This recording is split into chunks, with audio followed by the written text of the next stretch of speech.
my computer. Okay, we're all live now. So, all right. So like I said, I'll go through these slides real quick and then we'll get into some questions and answers because I think that's going to be the meat of this. As you know, what happened was I was planning on being at the grain analyzer sector last August. Unfortunately, when Mike Mannheim left, he was going to be the one coming. Him and I were both, I guess I should say, we're going to come to it. And then I changed and booked a VCAP audit, actually, and was going to let Mike come to the meeting. And then Mike decided that he was going to leave. So it was called upward delegation. I called Don and said, I have a conflict. So Don went. One of the things that I had planned on doing and Mike was going to do was do this at the last August meeting. What I just asked Don to do was bringing it up and bring it to everybody's attention. And here's why I did that. There's a proposal on the NTEP committee agenda at the national conference level. It's been there for a year and a half now, and the proposal is to add 2 more device types, and I'll explain. I'll show you the list of devices that are already there that are already incorporated into VCAP, but to extend that list to include multiple dimensioning measuring devices and grain analyzers. Now, one of the things that the NTEP committee does or wants to do is we want to hear feedback from the membership. That's what the open hearings and stuff are all about, right? So we wanted to hear manufacturers of grain analyzers, come up and say, this is a good idea, this is a bad idea, here, I like it, I don't like it, whatever, we're all in this together. So it's not certainly not personal. Well, in the last year and a half, we heard nothing. Usually once an item's on that agenda for 2 years, I'd like to take it to the NTEP committee for the NTEP committee to either tell me to remove it and just forget about it, or to make a recommendation to forward it to the board of directors to adopt the change. Since this is a policy change, it's not a voting item. It's just the board of directors decides whether or not to adopt the policy or the change to the policy at the recommendation from the NTEP committee and of course the membership. So when we got no comments from it, I thought I better shake the trees a little bit. And that's what we tried to do at the meeting last August when Don brought it up. And I immediately, and he must have did a good job because I immediately got several emails from people asking a few questions to quite a few questions. And that's why I decided let's do this all at once rather than you've never seen me type, but trying to answer all these different emails. So I thought it'd be better just to pull it all together. So if we can, I'm going to go ahead and share my screen and pull up that presentation. Let's hope I can get it right the first time. Does everybody see a PowerPoint presentation that says Verified Conformity Assessment Program? Yes. Okay, good. Okay, so just to move on real quick, let me see. I hope this is going to work. Yeah. So I mentioned earlier that this proposal that's in front of the NTEP committee right now or on our agenda is to add 2 devices. These are the devices that are already covered under the VCAP policy. Load cells, digital weight indicators, weighing and load receiving elements with non-NTEP load cells with capacities of 2,000 pounds or less, complete scales with capacities of 2,000 pounds or less, automatic weighing systems, automatic bulk weighing systems, and weigh belt scales. So those are the ones that were already manufactured, already required to have a VCAP audit and to satisfy the requirements of the VCAP policy. Now, what is special about a VCAP audit or VCAP itself? The focus of the program is on continued compliance to influence factors.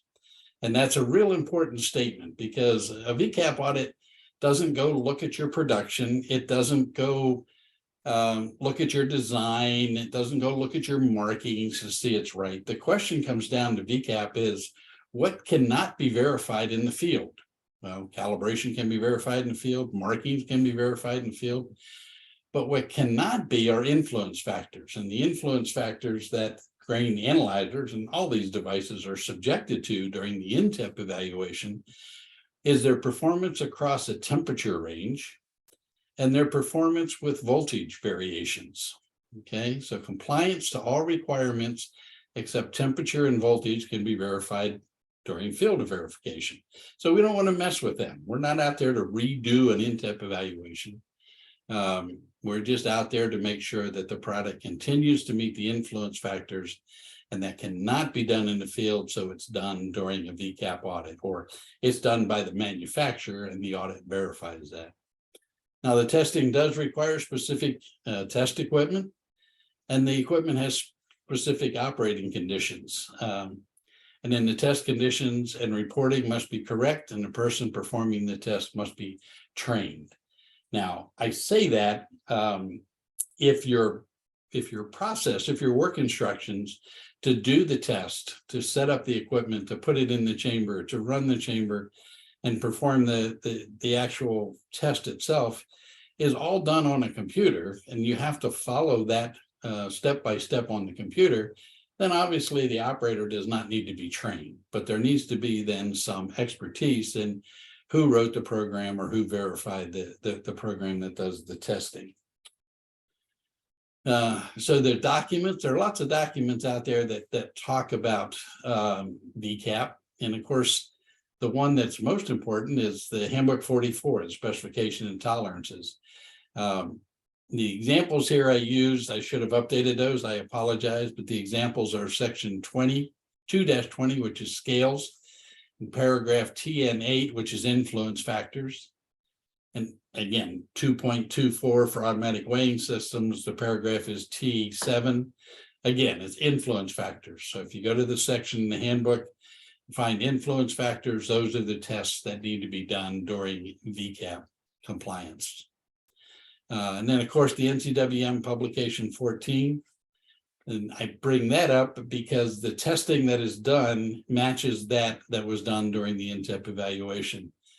If you think about the list of devices that I mentioned that are part of VCAP, every one of those devices has to undergo influence factor testing during the NTEP evaluation.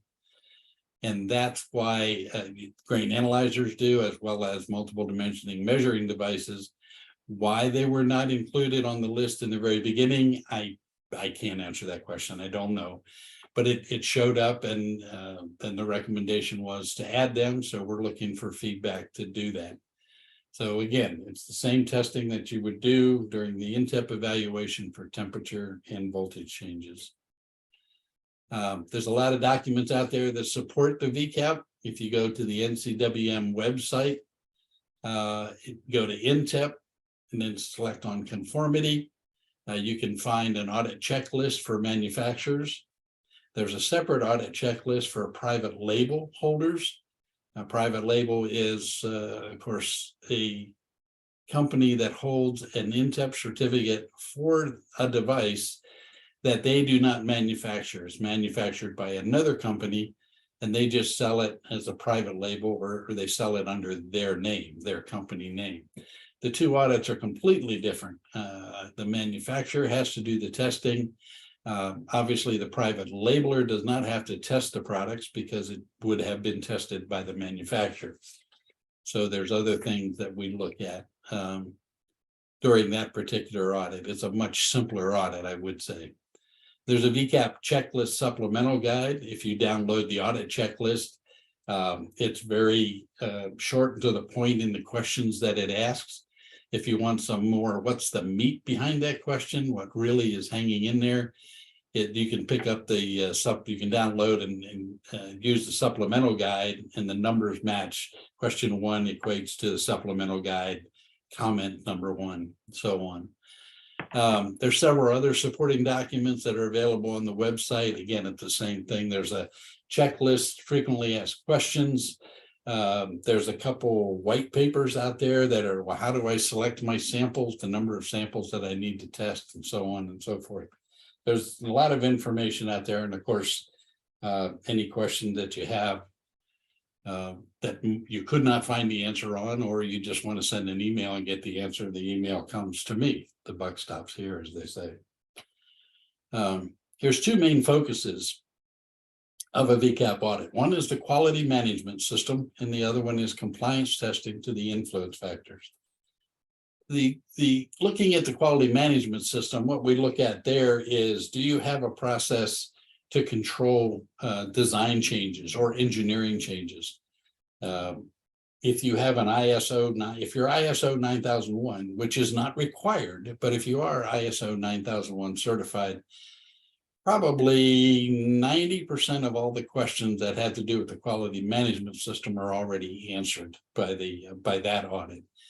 And if when I go out and do an audit, that's the first question I ask: do you have a certified quality system? And if the answer is yes, I look at the certificate, I look at who performed the audit, and based on that, I can basically skip a lot of those questions, because I'm not there to question the ISO auditor. I'm there to look at the VCAP side of it.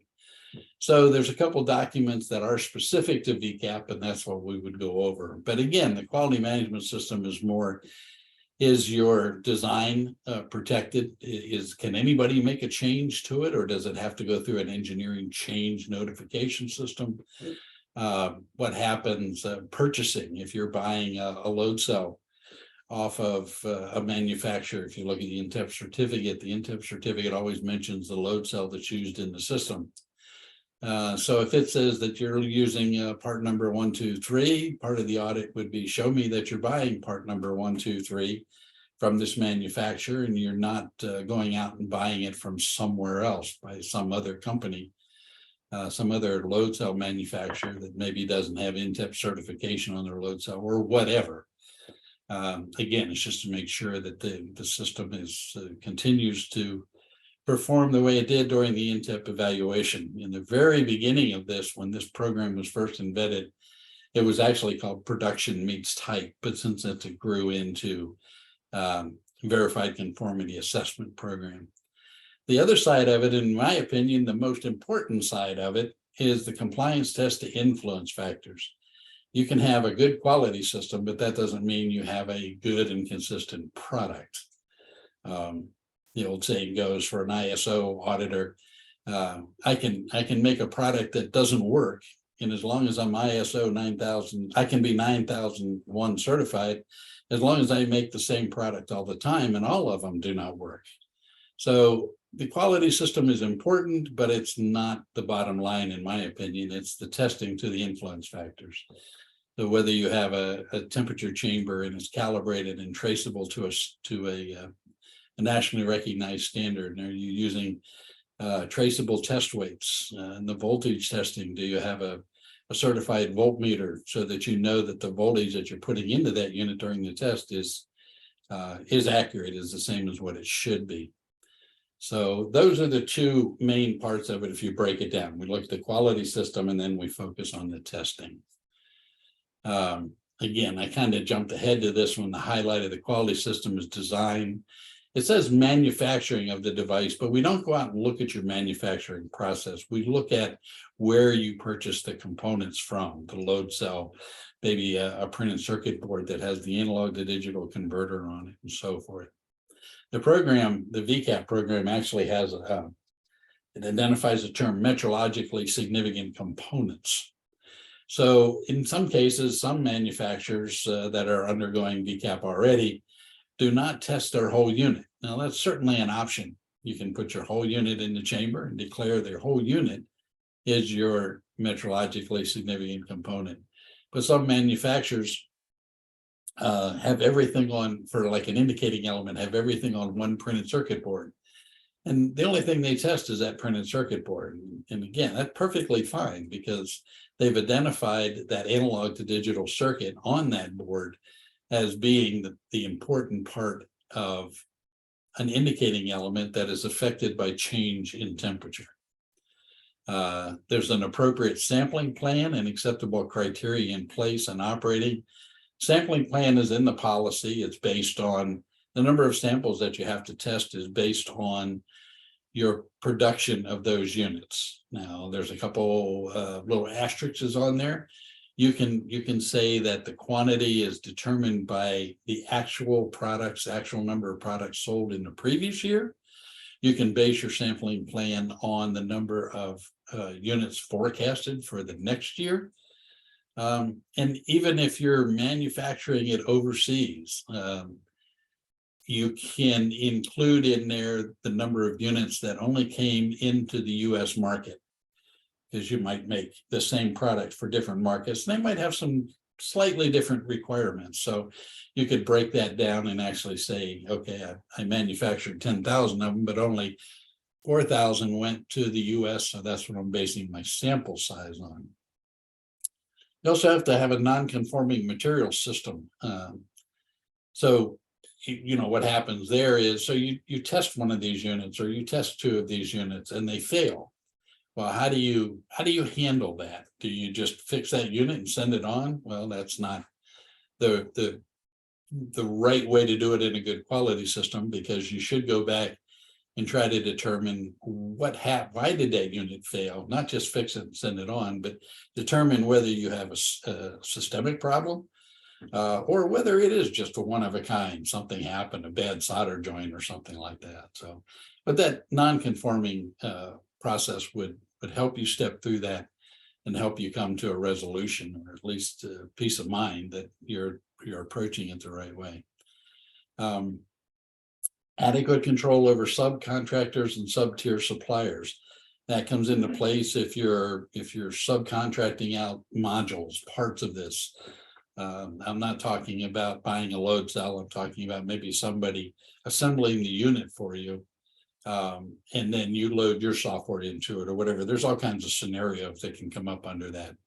But we look if you do have subcontractors doing some work for you, and it falls within, they're doing work and falls within the metrologically significant components, then we do have to look at that to see, how do you control that process? How do you keep them doing the right thing for you, or what your expectations are?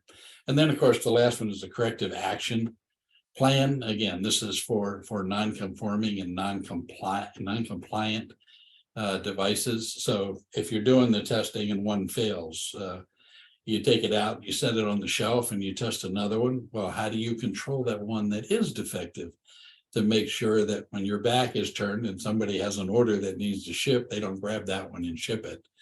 Or but if you hear complaints from the field, how do you rate an item or a unit that's returned from the field? How do you distinguish it differently than your production units? Everybody has this stuff in place, but it's stuff that we look at to make sure that it's following a good quality plan. Again, the highlights of the policy relate to influence, the sample plan, sample size based on annual production, control of the units during the testing. I talked a little bit about personnel training earlier. If you're relying on somebody to do that test, he has a worksheet and maybe a test report. But if you're relying on a person to do the test, we want to make sure that that person understands why they're doing that test and really how to perform it, so that they're following publication 14 and so on. Proper test equipment that's under calibration and or verification control, and then the reporting of the test results. So now the big question is the audit frequency. It's an annual audit, but the first year it's done by an external auditor, somebody like myself, an NTEP auditor, or it could be, there are other I'm going to say second party auditing companies out there that have joined in on this and can perform VCAP audits. So the first year is done by an outside, and then the next 2 years it's an internal audit, just part of your quality system. And then on the fourth year, the outside auditor comes back, and again, this is just the outside auditor comes in to look to make sure everything's still in place, everything's still working fine, and that the previous 2 years the internal audit was performed, and any non-conformances and so on and so forth were addressed. Who can complete the audit? Again, an NTEP representative. or any certified body that is accredited to ANSI, ASQ, which is the National Accreditation Board, ANAB, or by a signatory of ILAC. And it has to be not just a representative from ILAC, but it has to be a signatory of the ILAC mutual recognition. That's it. I'll go back to, I don't know how to stop sharing. Here we go. Go back to put us all back on the screen. I'm sure there's a ton of questions. Maybe I went too deep. Maybe I didn't go deep enough. Anybody have anything? If you raise your hand, I'll try to recognize it. Anybody have any questions? Come on, that was too easy. Again, what I'm looking for here, and the reason we brought this up was for a year and a half, we had no comments. And I don't know how to go back to the NTEP committee and say, this should go forward or this should be thrown away when I don't get comments from you, the people that are going to be, I'm going to say impacted by this, that have to follow this program. It would only be based on my personal opinion, and that's not the right way to do things. So I'm looking for you to write a letter. If you're coming to the meeting in January, please come to the NTEP, the open hearing for the NTEP committee, and let us know what you think. The first one that had their hand up was Ivan. You're muted, Ivan, but go ahead. Okay, so I don't see anything wrong with this, but something caught my eye, and I remember that 3-year thing was changed, was it not? No, there was a proposal a few years ago with a recommendation to change it to 5 years. The original VCAP policy, when it was released, said that the external audit is every 3 years, and after sufficient evidence, it could go to 5 years.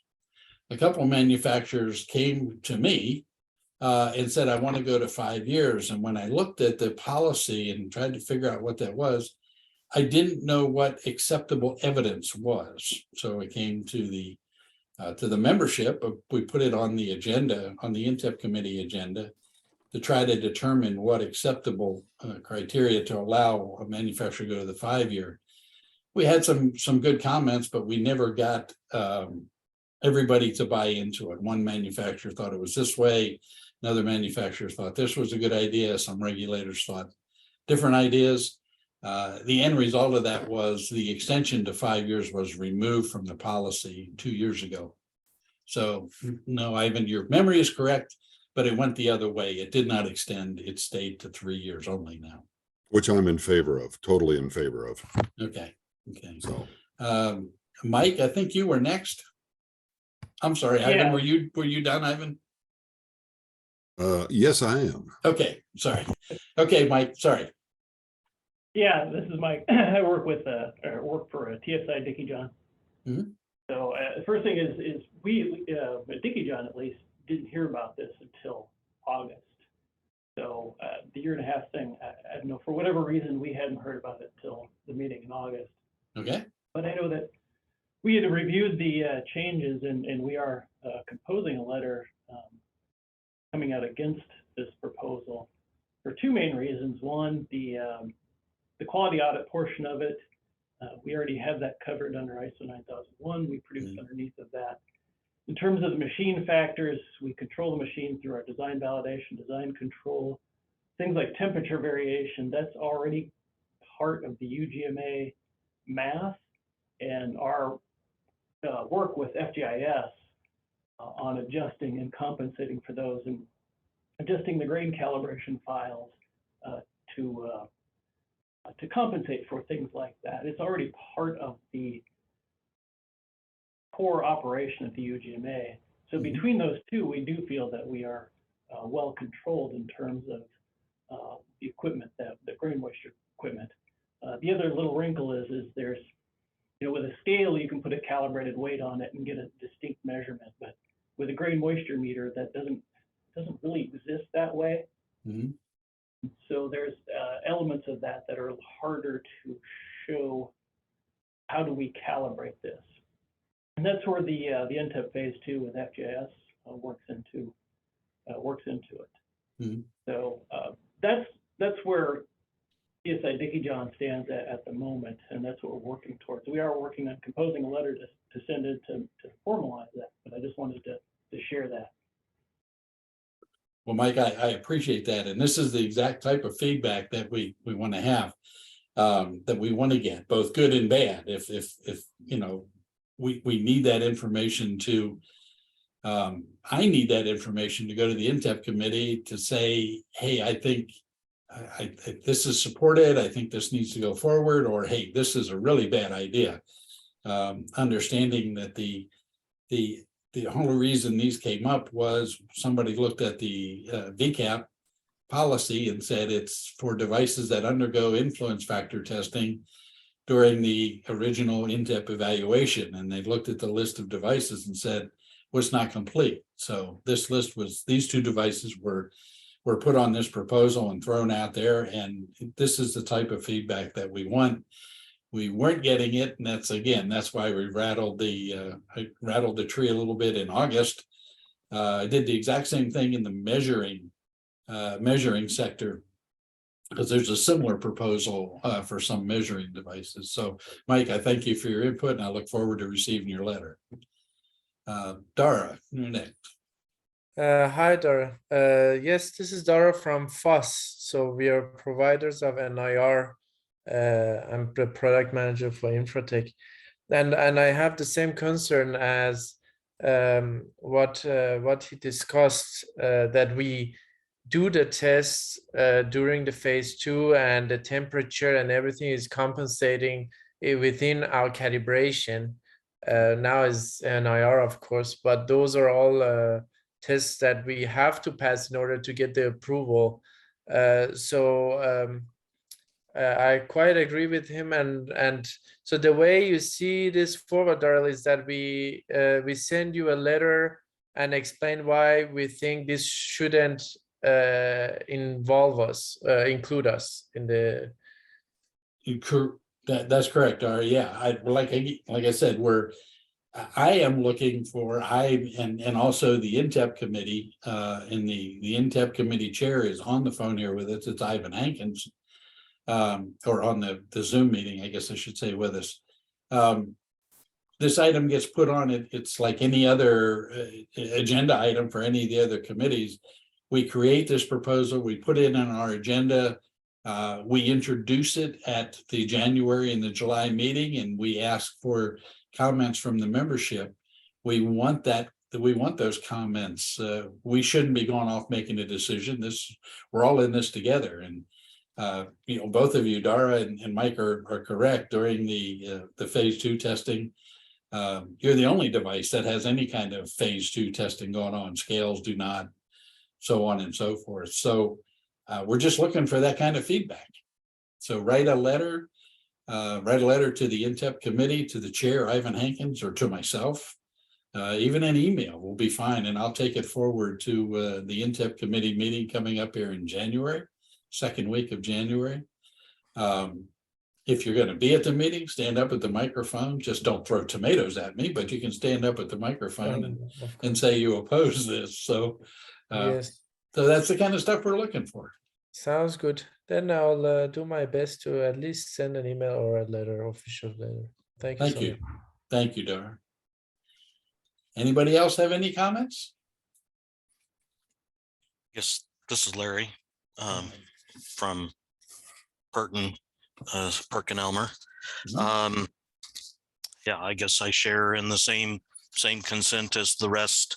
You know, we have the standardization processes, lab standards and masters, and the production processes that are pretty well spelled out in Pub 14, and phase 2 testing, and for the calibrations to work, and for our production to be verified to those instruments. It seems like all the parameters and concerns that you're checking would inherently be checked in that process. Okay, great. I don't want to repeat purely the rest of what the others have said, but I guess I share in the general consent there. Okay. Thank you. Appreciate the comments. Casey, you had your hand up? Yeah, sorry about that. Yeah, I just wanted to say I agree with the other three essentially, but I also had a question. I was just curious what's on average, what's the cost of having this audit done every 3 years? I mean, what do you have any idea? Well, And it really, how long does that process normally take in in the business? I can tell you in my experience performing the audits, the first year that we go out or let me rephrase that. The first time an audit is conducted, it normally takes between 10 and 12 hours. So that runs to about $1,500 to $1,600. And then the other cost is the expense to get there. And of course, that varies by what your flight cost is, where you're located, hotel charges and stuff like that. I've had audits that range anywhere from, just a little over, let's say $2,200 to, I just got done with one where 4 manufacturing facilities in a row, one company, but 4 manufacturing facilities, each one decided to do their own testing. That bill was several $1,000s. So I would say the average is probably like between 2,000 and 3,000. Okay, thank you.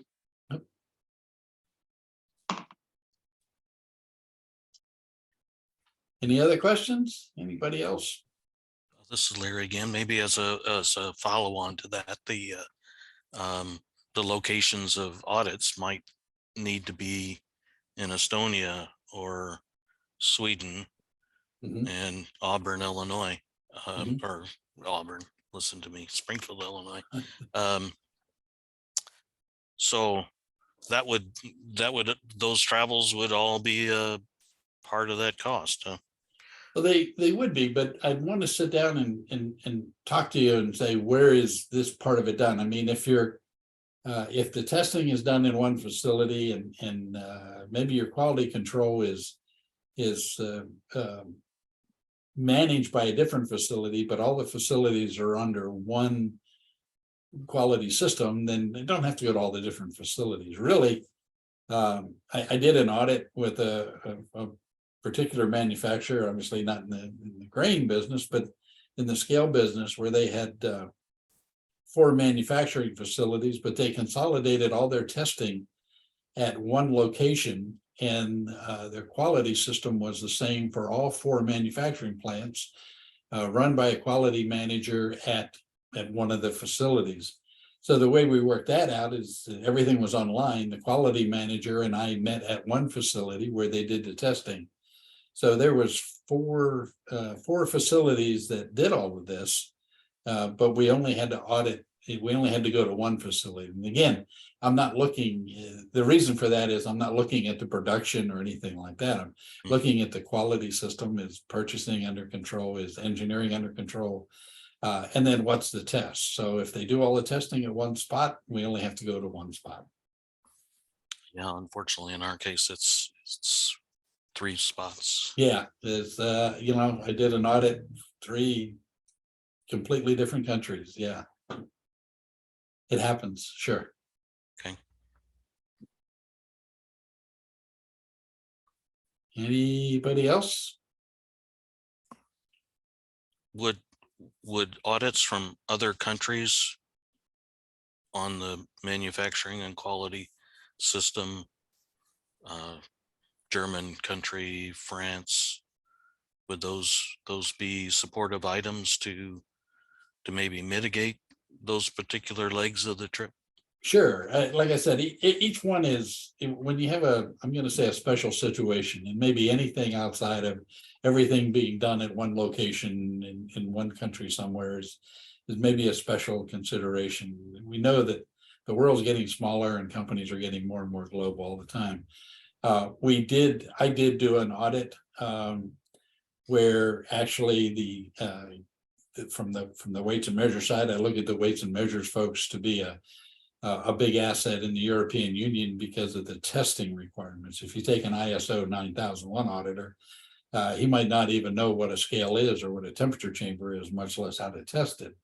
So I rely a lot, and we did a joint audit for a very large company that has manufacturing facilities in 6 countries. I audited the one here in the US, the LNE audited the one in France. Metas audited the one in Switzerland and so on. Now, I will say that the LNE and Metas and the NMI, if you're familiar with those, I don't mean to throw out a bunch of abbreviations, but if you're familiar with them, I trained one auditor from each of those facilities to do the VCAP audit, what was important and critical. So yeah, we work together, and it doesn't mean the last thing I want to do is get back on a plane and go across the ocean again. I mean, I'm doing it all the time. So anytime I can, with enough confidence, can use somebody else that's already in country, yeah, absolutely. Yeah, I understand about the travels. I'm heading there in 2 weeks. So Well, yeah, it's fun. I just got back from a week and a half, going all over the place. So it's interesting, but boy, it's sure nice to come home. Yep. Anybody else? I don't see any more hands up, so unless somebody has some more questions, I'm going to say this was hopefully a success. I heard some good comments. I really ask that you send those comments in writing, or if you're at the January meeting, the interim meeting. It's in Savannah, Georgia. It starts, I think, on correct me, Ivan, if I'm wrong. I think it starts on like the 9th, 10th, something like that of January. So hopefully we'll have. I'm sorry, go ahead, Ivan. I'm just agreeing with you. I just remember I leave on the 5th because the BOD thing, and then I come home on the 12th. So somewhere in between there, everyone. Yeah, I know we have to go down Thursday, but the meeting doesn't start till Sunday. So anyway, yeah, if you're going to be there, come to the microphone and tell us what you think. If not, an email to me, a letter to me or to Don Unweiler, and ask him to post it to the NTEP committee agenda item. Be very appreciative, so that we can get this thing off center, whichever way it falls, but at least get it off center. Mike, you got your hand up again? Yeah, I was just wondering if there's a particular day during the January meeting when this opportunity is. If you bear with me for a second, I can tell you. I gotta pull it up here and don't It'd be have it. the S&T, wouldn't it, Darrell? No, it's your meeting, Ivan. Oh, yeah. That's right. It's sorry about that. I didn't mean to do that to The you, last Ivan. day, one of the last days, I think. No, it's in the open hearing. I'm just trying to look at the order that so the open hearings will start Monday morning with first one on the list says laws and regulations, then specification and tolerance, PDC, board of directors, and we're in the NTEP committee. So we're the last one. We could be close to the meeting. You might be right, Ivan. My guess is L&R and specification and tolerance is they usually take up the first day. The end of Monday, late Monday afternoon, or very early Tuesday morning. Not very early, 8:30.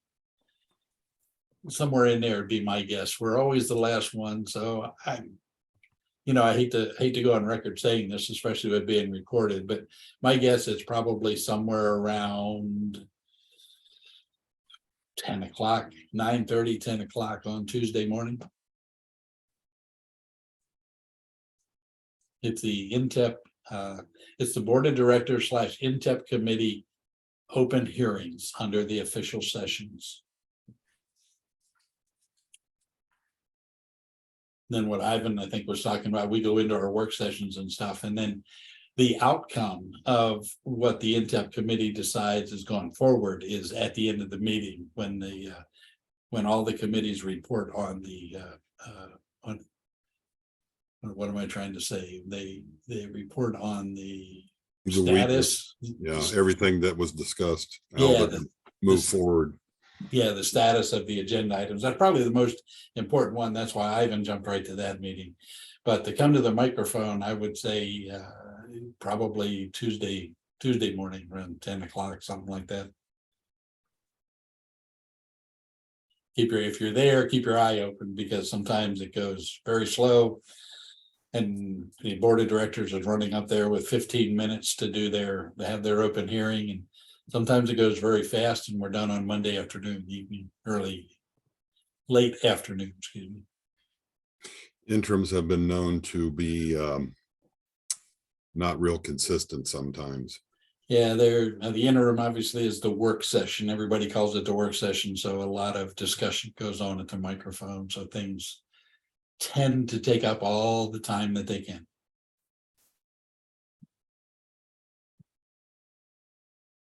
Casey, you got your hand up?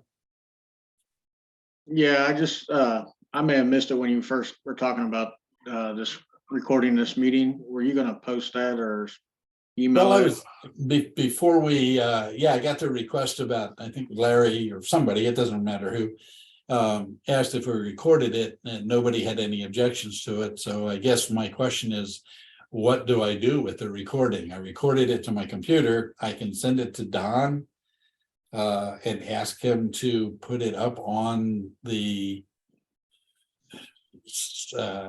I don't know, somewhere. I'm not, to be honest with you, I'm not sure. I guess I could, I don't know how big it's gonna be, maybe mail it out or make it available. Ivan, can we put this up on the NTEP site That's- somewhere? That would be my, you might know this better than me, but that would be because the only ones, well, I don't know who all's going to be interested in listening to this other than present company. Well, I think you're right. I mean, probably present company is has the most interest, but it might be for the present company to go back and say, what did he say about that? Yes. And so what I could do, here's my suggestion, unless somebody has something different, when I'm done with this, I'll get a hold of Don Onweiler. And I'll ask him, I'll tell him that we recorded this, and we want to post it somewhere if everybody is okay with that. And then wherever, I'll let him kind of decide where it's appropriate to post it, and then I'll send out an email to everybody. I didn't take a screenshot here. Send out an email to, I was going to take a picture of my screen so I could see all who's participating, but I don't have my phone. I can just send it out to all the members and say, hey, it's available for viewing, and then you'll know where it is if you want it. Does that work? Okay. Yeah, that works. Okay. Thank you. That's what I'll do then. Any other questions? Any comments, Ivan, from your side, since you're gonna be running the meeting, so. I really don't. I'm going to reserve my comments for the meeting because Okay. there's a lot of things that there's so many things that come up at the meeting that Right. would be a discussion. Right.